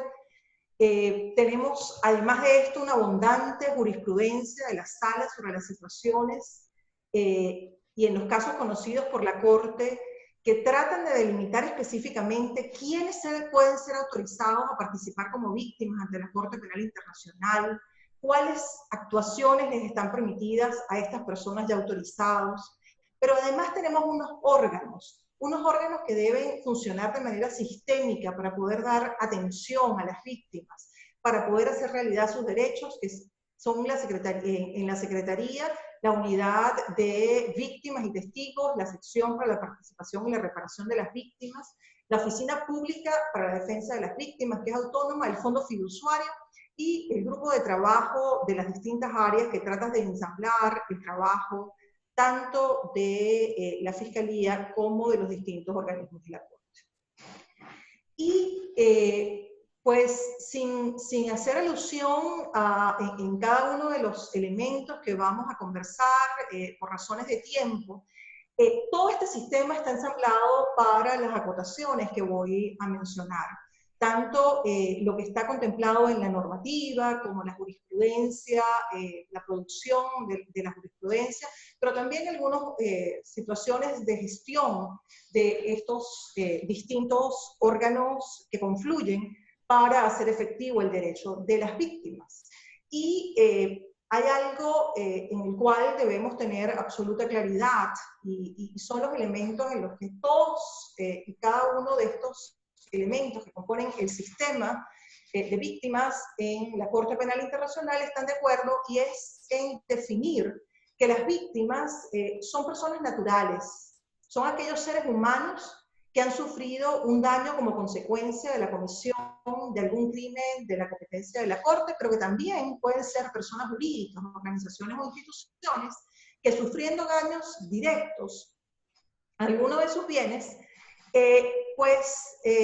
y dedicados además a temas específicos de religión, instrucción, artes, ciencia, beneficencia, monumentos históricos, hospitales, y otros lugares y objetos que tengan fines humanitarios van a tener entonces participación en los distintos procedimientos que se llevan dentro de la se exige que estas víctimas tengan o representen una situación de daño, que pueden ser daños físicos, psicológicos y materiales. Es decir, pueden tomar formas de sufrimiento emocional, daño físico, pérdida económica, pero ese daño debe ser directo y no necesariamente directo. También van a reconocerse daños indirectos y en este sentido se debe verificar una relación de causalidad entre esos presuntos daños y el delito investigado. Relación de causalidad que es muy simple de acreditar en el momento de la primera fase y luego en la fase de la reparación, que sin ser compleja necesita mayores detalles para aportar a la Corte. Cuando nosotros nos trasladamos entonces a la situación de Venezuela, y presentamos dos cuadros que son absolutamente desproporcionados e injustos, además, tomados del informe de la Misión de Determinación de Hechos, nos damos cuenta que todos estos ciudadanos que han sufrido violaciones graves de derechos humanos en Venezuela son víctimas y pueden ser catalogados víctimas de crímenes, deben ser catalogados víctimas de crímenes, competencia de la Corte, porque efectivamente ellos forman parte de una población civil sometidos al menos desde el 2014 a ataques generalizados y sistemáticos. Detenciones arbitrarias, desapariciones forzosas, ejecuciones extrajudiciales, torturas o malos tratos crueles e inhumanos, persecución, que son conocidos y auspiciados por los jerarcas que detectan el poder. Y se realizan conforme a políticas estatales encaminadas a eliminar a grupos enemigos, bien sea por tratarse de la oposición política del gobierno, bien sea porque es una población que exige servicios públicos o porque se presume peligrosa y se tilda de delincuente. Esto con el fin de mantener el poder, el control social y la gran corrupción que tenemos como un fenómeno latente en el país. Estas víctimas están claramente establecidos y fueron recogidos a través de un trabajo muy valioso aportado por la víctima y por la sociedad civil en el informe de Misión de Determinación de Hechos, y claramente se contempla que estos perfiles van a estar dirigidos o representan a dirigentes políticos, diputados, alcaldes, diplomáticos, activistas sociales, defensores de derechos humanos, abogados defensores, estudiantes, maestros, médicos, enfermeras, obreros, disidentes militares, funcionarios que desafían las órdenes, fiscales, jueces, que se atrevieron a actuar de conformidad a la Constitución y las leyes, y no a los mandatos que estaban siéndoles comunicados a través de sus superiores inmediatos, periodistas, blogueros, usuarios de redes sociales. Ellos, además de estar siéndoles violados sus derechos por cuanto eran asesinados o son asesinados, porque como bien explicaba el doctor Blas, que ha sido un aliado absoluto en este proceso que se está desarrollando de la Corte Penal Internacional. Esto se trata de un delito continuado. Estas personas, pues, además de estar y de ser víctimas de asesinatos, de detenciones arbitrarias, de persecución, en su gran mayoría, y esto lo demuestra la Misión de Determinación de Hechos, en un porcentaje de más del 60% de los casos que estudiaron, de los 48 casos que estudiaron, indican que están presentes torturas y malos tratos. Posiciones de estrés, llamadas por ellos la crucifixión, donde están los brazos extendidos y esposados a tubos o rejas, la posición del pulpo, que es la posición predilecta en el caso de las torturas en 5, cinturones de metal con cadenas para inmovilizar las muñecas y los tobillos, asfixias con bolsas de plástico, sustancias químicas o baldes de agua, golpes, a veces con un palo u otro objeto contundente, descargas eléctricas en los genitales, amenazas de muerte o amenazas de violencia adicional para ellos y sus familiares, torturas psicológicas, incluyendo privación sensorial, iluminación constante, frío extremo, desnudas forzadas en habitaciones donde, como las habitaciones que están dentro de los sótanos, que tienen temperaturas extremadamente bajas, y además de esto, en muchos de los casos, estas personas torturadas han sufrido de temas vinculados a delitos sexuales, donde se les amenaza a ser violados, amenazan a las personas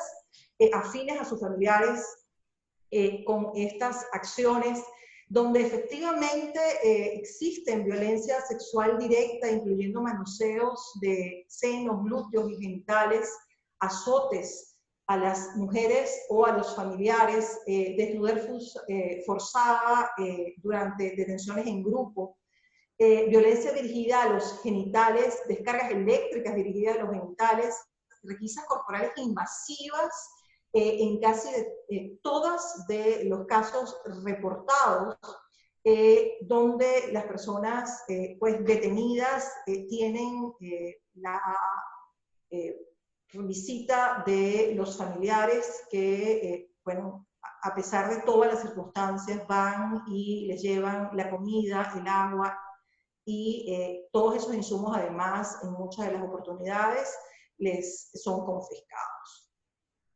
Todas estas víctimas tienen unos elementos comunes que han sido absolutamente denunciados y que además tanto la sociedad civil como todos los informes que se han presentado por las distintas instancias a la Corte Penal Internacional, y aquí saludo a Walter Márquez, que está acompañándonos y ha sido pues una de las personas que ha enviado documentación de alto nivel para la Corte Penal Internacional, pues en todas ellas, y cuando revisamos el matriz de actuaciones de los casos, tenemos evidencias absolutas que en todos estos casos, el debido proceso, las garantías procesales y el acceso a la justicia han sido violados a las personas. En Venezuela hay una conclusión que no nos debe de ninguna manera sonar ruda o de la cual no debemos dudar, es que no existe la posibilidad de que se investiguen y sancionen a estos responsables.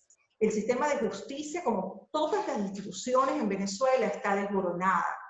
No existe independencia, no existe imparcialidad, pero aún cuando mañana nosotros lleguemos a un proceso de transición, existe absoluta imposibilidad, existe incapacidad de poder abordar y de investigar y sancionar a los responsables, por cuanto los recursos humanos que se encuentran en este momento son recursos humanos que al ser puestos a dedo, sin ningún mecanismo de selección, son recursos humanos que no poseen la formación y aunado a ello, todos los elementos técnicos, todos los recursos materiales en los que algún momento pudo contarse en los órganos de investigación en Venezuela, simplemente en este momento no existe.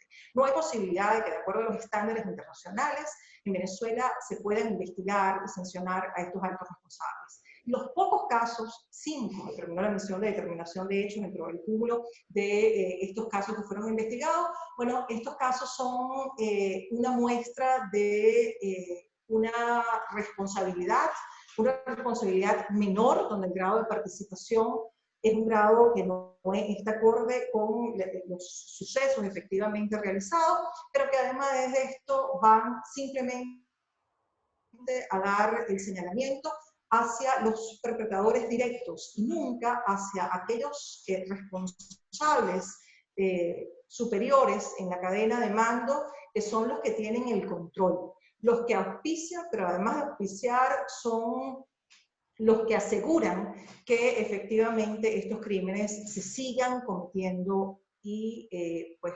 permanezcan en el día a día de lo que tiene que ver con la actuación de los órganos de seguridad del Estado. Dicho esto, entonces, hay una verdad que es latente, que es una verdad en la que todos tenemos que estar de acuerdo, y es que si bien es cierto que en Venezuela el poder penal, el ejercicio de la acción penal está atribuida al Estado a través del Ministerio Público, la misma inactividad del Estado, que no tiene que ver con una actividad solamente para dar respuesta a los crímenes de trascendencia internacional, porque no es así.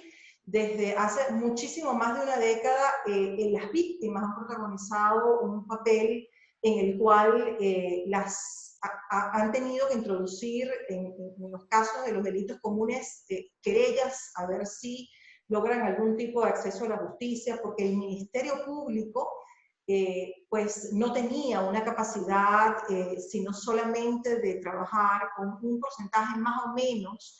Y hay estudios que con mucho gusto los compartimos al respecto, que hemos estado trabajando desde el Instituto de Ciencias Penales de la Universidad Central de Venezuela, pero también desde la Universidad Metropolitana y el Centro de Estudios de Justicia de las Américas, que dan luz de que la capacidad penal de ninguna manera superaba el 10% de los casos que ingresaban en el sistema.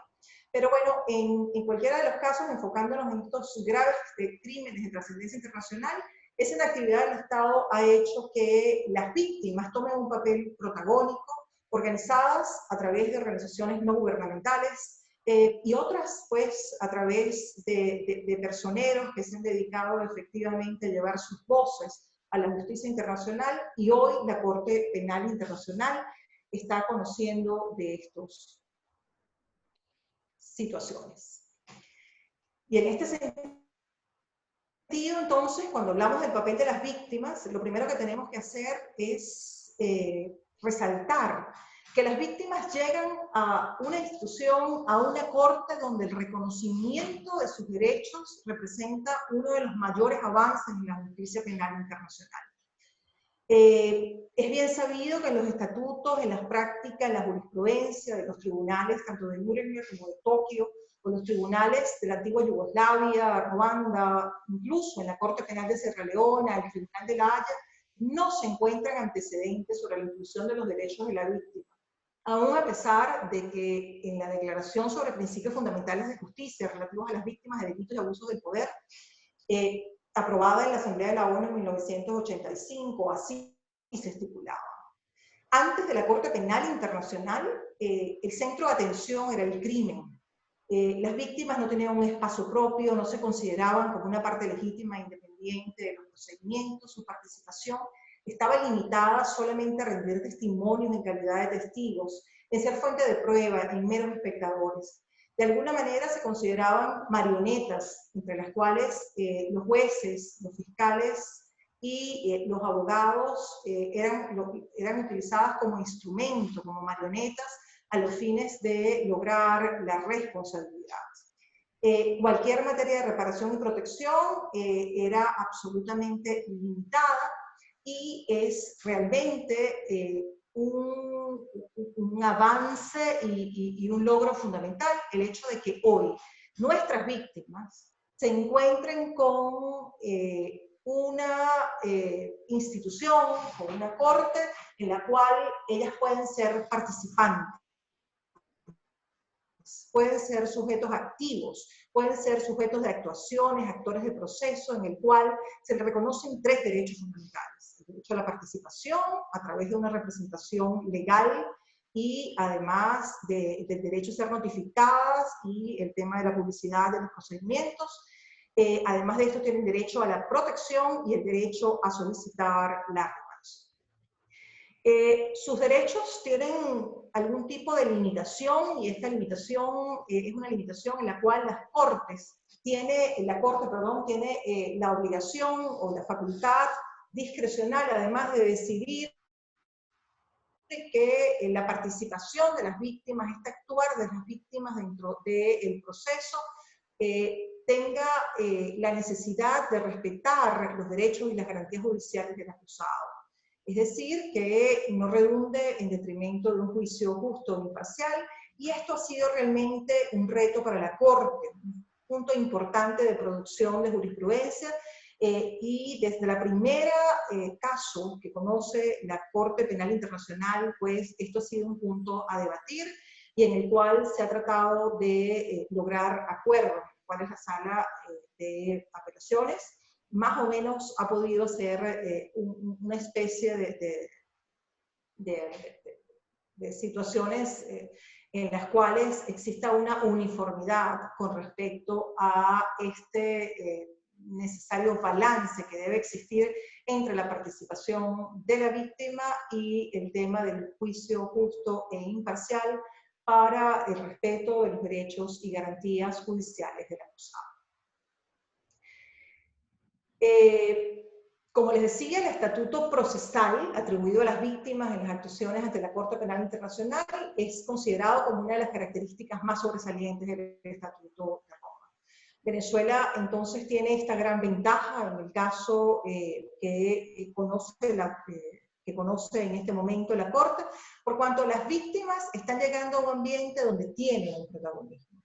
La jurisprudencia de la Corte ha hecho, además, como les refería, un esfuerzo extraordinario en precisar ese contenido procesal.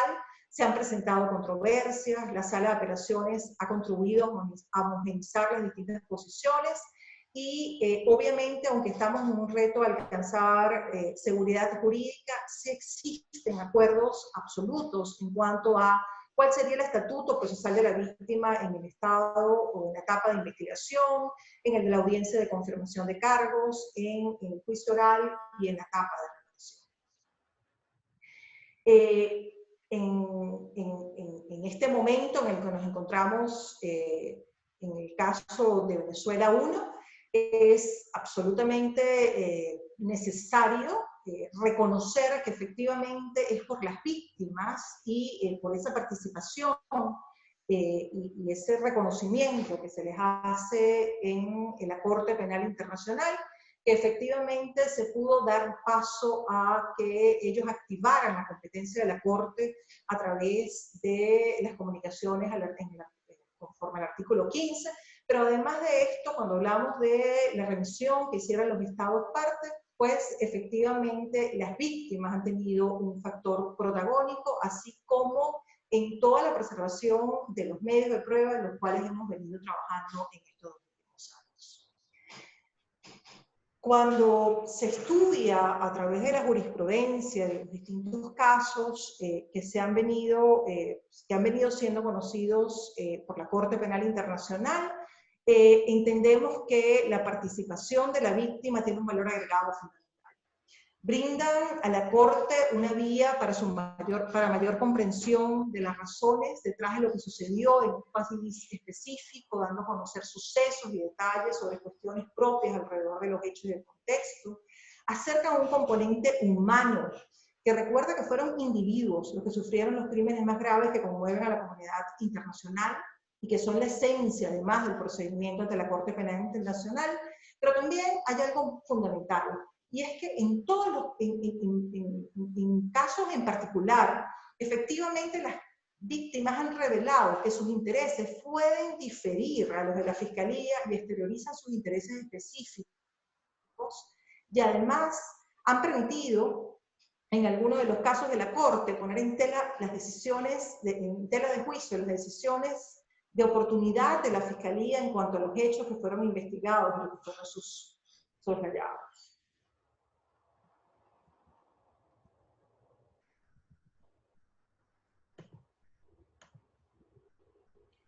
Nos queda un largo camino por andar. Para Venezuela, el reto de difundir y sensibilizar para permitir entender las capacidades de la Corte, su mandato, sus limitaciones, sus próximos pasos, es una tarea pendiente. Estamos ante un examen preliminar donde pues esperamos ya estar en la fase de revisión de la complementariedad, de la admisibilidad, pero todo lo que nos queda por recorrer va a dar lugar a que las víctimas puedan tener una verdad sobre los hechos, puedan tener una reparación y, por supuesto, porque podamos ahondar en la garantía de no repetición del país. Ese camino que nos queda por andar, y si hiciéramos una matriz DOFA, bueno, tuviésemos el tiempo, además, pudiésemos estar identificando distintas fortalezas, debilidades, amenazas, entendiendo que tenemos 2 años preparándonos en una materia donde inclusive lo que habíamos trabajado en el área de penal internacional enfrentamos una situación donde, como cuando uno estudia Derecho, pues es la primera vez que entras a un tribunal cuando dices que comenzaste a entender y comenzaste realmente a tener destrezas, digamos. Hemos cometido, por supuesto, errores, pero también hay cantidad de circunstancias que han dado lugar a que hoy por hoy tengamos este caso a punto de estar en la fase de investigación y las reflexiones son muchas. Quizás, obviamente, muchas de ellas referidas a que estamos frente a un sistema que es perfectible.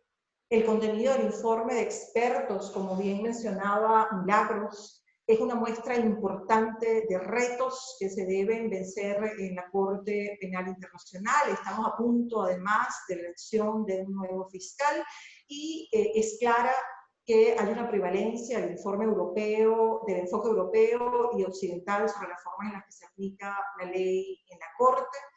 También es verdad, como nos decía Blas, que hay un reto fundamental en cuanto al idioma y la posibilidad de que las víctimas venezolanas y las víctimas de la región, porque además en la Corte se están llevando a cabo estudios en materia de la situación de Colombia, y también México espera que se pueda abrir la investigación muy próximamente. Este tema del reconocimiento del idioma español para dar mayor acceso a las víctimas también es una tarea pendiente.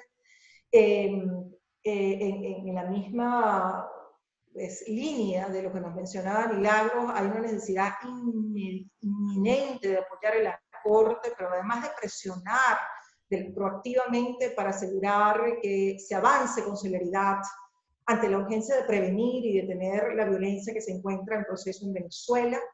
Venezuela es un proceso genuino.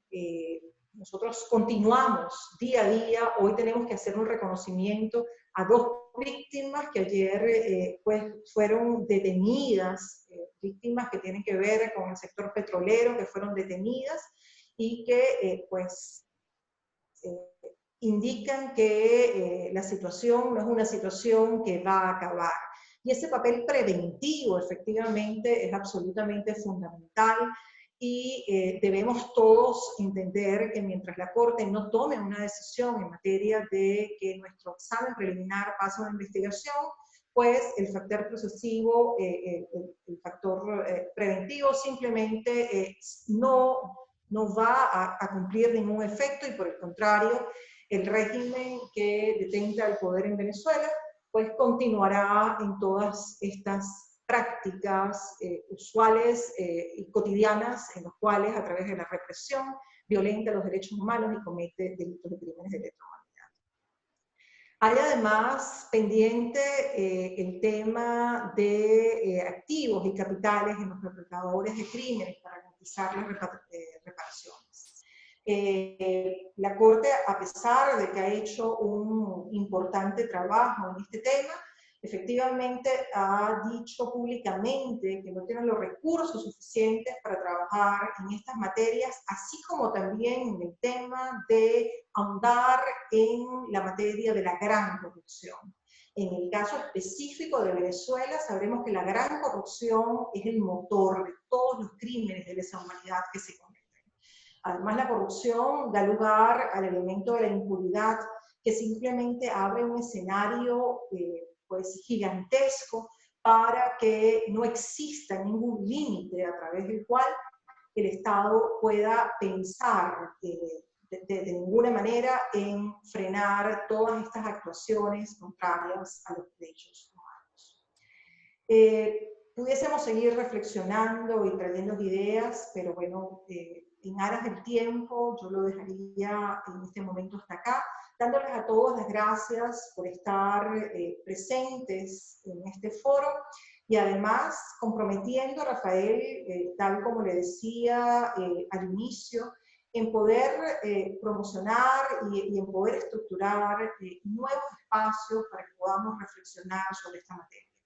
El tema de la víctima queda muy corto con estos elementos que hemos mencionado en esta oportunidad. Solamente trabajar sobre lo que ha sido el escenario de la producción de la jurisprudencia en esta materia nos daría lugar a foros pues de 2 y demás eventualidades. Así que pues me despido y ha sido un honor estar con ustedes. Muchísimas gracias a la profesora Carmen Alguindingue por su presentación. Hemos llegado prácticamente al final de nuestro foro el día de hoy. Debo pedir las disculpas porque el decano Juan Carlos Sáenz, que es uno de los ponentes previsto para el día de hoy, desafortunadamente no pudo lograr la conexión. Todo estaba previsto, pero el decano estaba volando hasta la ciudad de Madrid. Y esa imposibilidad no le permitió acompañarnos en el día de hoy. Quería invitarlos a los que están presentes a si pueden prender sus cámaras para ir ya despidiéndonos y hacer una especie de screenshot como un recuerdo de nuestra participación el día de hoy. Quiero agradecerles a todos ustedes, expositores, ponentes, a Víctor, quien ha sido ese andamiaje detrás de la consecución de la actividad tanto del Foro 1, el Foro 2, agradecerle especialmente a todos los ponentes en el Foro 1, a los ponentes ustedes hoy, en el día de hoy, que hicimos posible la realización de esta actividad. Quiero decirle que desde la carrera de Relaciones Internacionales que ha iniciado este año en la Universidad Peruana de Ciencias Aplicadas, hemos querido y se está consolidando esto, un foro de reflexión y debate. Queremos que los temas que se estén desarrollando en la agenda internacional los traigamos como lo hemos traído en varias oportunidades. Lo hicimos en agosto con el foro vinculado a la Corte Internacional de Justicia, o lo hacemos con la Corte Penal Internacional. ¿Qué es lo importante que siento que estamos haciendo desde el mundo académico? Estamos creando doctrina. Hoy en las distintas disertaciones se han planteado deficiencias, la palabra no es deficiencia, pero sí temas pendientes que hay que continuar desarrollando en nuestro Corte Penal Internacional. Y es este ámbito, identificando las falencias, identificando los retos, lo que nos va a permitir contribuir a la mejora continua, una palabra muy nuestra de la universidad, la mejora continua del derecho internacional. El mundo es cambiante, el mundo es de involución permanente. Entonces, estos foros es nuestro objetivo, que sean ese espacio. Le pido a ustedes si tienen algún correo electrónico de algún funcionario de la Corte, porque la intención es hacerle llegar este material académico a la Corte. Queremos contribuir, queremos ser parte de la transformación de este mundo de las relaciones internacionales que está en permanente cambio y desarrollo. Pues a nombre de la carrera de Relaciones Internacionales de la UPC, de la Facultad de Derecho, a nuestras coauspiciantes que hicieron posible la actividad, a todos ustedes el día de hoy que lo hicieron posible, le damos las muy profundas gracias por ayudarnos a construir la nueva doctrina en relaciones internacionales. Ustedes son los actores, nosotros somos ese espacio que van a permitir llevarlo, pero la otra gran ventaja es que me están ayudando a mis chicos aquí en Perú, a mis alumnos, trayendo información de primer nivel, de actualidad, y estamos formando una generación de futuros agentes en relaciones internacionales de la mano de ustedes. No me queda más nada pues que agradecerle, dar por concluido nuestro foro, y todos ustedes que quieran desarrollar proyectos como estos, las puertas están abiertas, desarrollémoslas el año que viene. Ya nuestras actividades académicas de la universidad, ya los chicos están entrando en la etapa de los exámenes finales, con lo cual su participación es menor, pero les agradezco profundamente el apoyo a la carrera y, lo más importante, estamos contribuyendo a un mundo mejor. Estamos uniendo esfuerzos hacia esa anhelada paz. Muchísimas gracias a todos ustedes y que pasen un feliz día, tanto en Europa como en las Américas y donde se encuentren todos nuestros asistentes. Muchísimas gracias y reciban todos una feliz tarde a nombre de la universidad. Gracias. Gracias a ti, Blas. Gracias a ti, Rafael.